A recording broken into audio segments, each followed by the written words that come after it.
Then what advantage does the Jew have? Or what is the profit of circumcision? Much in every way.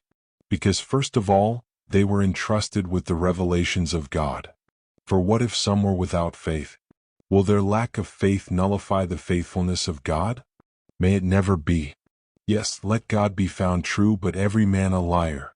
As it is written, that you might be justified in your words, and might prevail when you come into judgment. But if our unrighteousness commends the righteousness of God, what will we say? Is God unrighteous who inflicts wrath? I speak like men do. May it never be. For then how will God judge the world? For if the truth of God through my lie abounded to his glory, why am I also still judged as a sinner? Why not, as we are slanderously reported, and as some affirm that we say, let's do evil that good may come? Those who say so are justly condemned. What then? Are we better than they? No, in no way. For we previously warned both Jews and Greeks that they are all under sin. As it is written, there is no one righteous, no, not one. There is no one who understands. There is no one who seeks after God. They have all turned away. They have together become unprofitable. There is no one who does good, no, not so much as one. Their throat is an open tomb. With their tongues they have used deceit. The poison of vipers is under their lips. Their mouth is full of cursing and bitterness. Their feet are swift to shed blood. Destruction and misery are in their ways.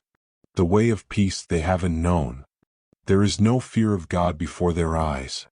Now we know that whatever things the law says, it speaks to those who are under the law, that every mouth may be closed, and all the world may be brought under the judgment of God. Because by the works of the law, no flesh will be justified in his sight, for through the law comes the knowledge of sin. But now apart from the law, a righteousness of God has been revealed, being testified by the law and the prophets. Even the righteousness of God through faith in Jesus Christ to all and on all those who believe.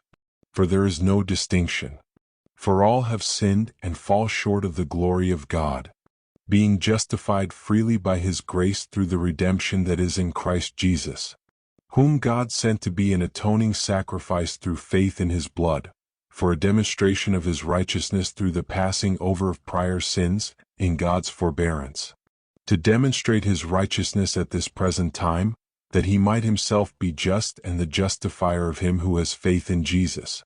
Where then is the boasting? It is excluded. By what kind of law? Of works? No, but by a law of faith. We maintain therefore that a man is justified by faith apart from the works of the law.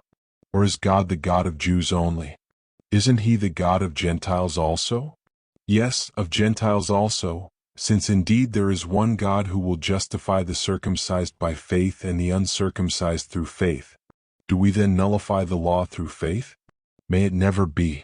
No, we establish the law.